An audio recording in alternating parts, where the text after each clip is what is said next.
We are going to occupy every space. And we have been gentlemen for far too long. We are now going to appropriate our place because we have a contribution to make. During a recent Pan-African Parliament summit in South Africa, President of Kenya, Dr. William Ruto, passionately advocated for the rights of the African continent and its leaders, expressing his discontent with the treatment they receive from developed countries. His speech garnered a standing ovation, highlighting the resonance of his message. President Ruto has emerged as a strong critic of how the West has unjustly treated Africa, particularly in regional conferences. He believes that Western countries have long looked down upon the continent, and he urges African presidents to demand fairness on the global stage. He emphasized that the presence of African presidents in some global conferences is reduced to mere photo sessions, diminishing their influence. What kind of outcome you expect where 50 heads of state are sitting? Everybody is asked to speak to 1.5 minutes. You speak to one for 1.5 minutes. What kind of engagement are you going to get? You're going to get nothing, right? The best that you get is photographs. They normally line us up somewhere, crowd of 50 heads of state, and that's all we come home with. In another conference, President Ruto voiced his frustration about how he and his African counterparts are sometimes treated as if they were school children. We respect the sovereignty of others. I think to ask for reciprocation is not to ask for too much. And sometimes we are mistreated. Yeah. We are loaded into buses like school kids. And it's not right. Well, you are summoned, It's not right. He referred to an incident in September 2022 when African heads of state were transported to Buckingham Palace for the funeral service of Queen Elizabeth II in a bus. While leaders from developed countries, including US President Joe Biden, used their official vehicles, President Ruto found this experience demeaning, and rightly so. Analyzing his speeches since assuming office, it is evident that Dr. Ruto aims to unite the continent and address the imbalances created by Western counterparts. He has also criticized global financial institutions for unfairly classifying African countries as high-risk borrowers, resulting in higher interest rates compared to developed nations. We need a financial transaction tax at a global level where even countries like Kenya pay. We do not want anything for free. You will pay more eventually because you have a bigger economy. We will pay commensurate to our economy. And we want those resources controlled not by IMF and World Bank. Because IMF and World Bank, you have the final say. We don't have no say. We want another organization of equals, where you have as much say because you pay, as much as we do because we also pay. That's the organization we are looking for. And that is why we are saying we need a new financial architecture, where governance, where power is not on the hands of a few people. We can agree on the governance of the institution. President Ruto has urged fellow leaders to tackle disparities in currencies, which pose a significant obstacle to intra-African trade.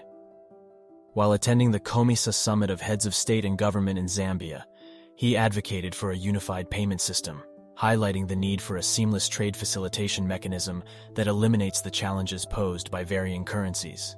The current situation, where payment instructions pass through multiple intermediary financial institutions, increases costs.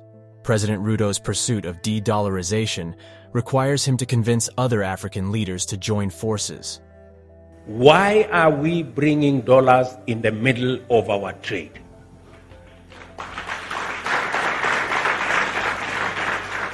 This is the question we should be asking ourselves. And in the process, all our business people are stranded. Egypt cannot pay for our tea because they are looking for dollars. We cannot pay for their sugar because we are also looking for dollars. And this is I had a conversation with President Orama of the Afri-Exim Bank, and they have built a mechanism where all our traders can trade in the local currency, and we leave it to the Africa Exim Bank to settle all the payments in local currency. We do not have to look for dollars. Our businessmen, our business people, our traders will concentrate on moving goods and services and leave the arduous task of currencies to Afreximbank. I think it is important for us to figure out. Many of us are saying, oh, maybe we should move away from the dollar to the yuan. Maybe we should move away from the dollar to another currency.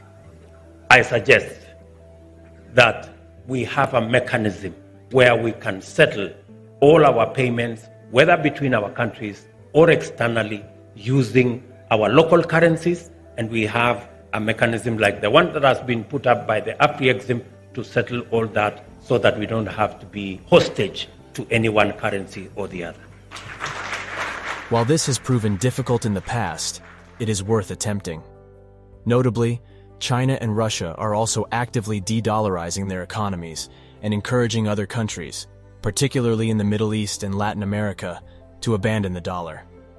This movement has gained momentum following the sanctions imposed on Russia by Western countries after the military operation in Ukraine. President Ruto's remarks in regional summits echo the views of previous Pan-Africanists like Kwame Nkrumah of Ghana, Patrice Lumumba of the Democratic Republic of Congo, Libya's Muammar Gaddafi, and Robert Mugabe of Zimbabwe.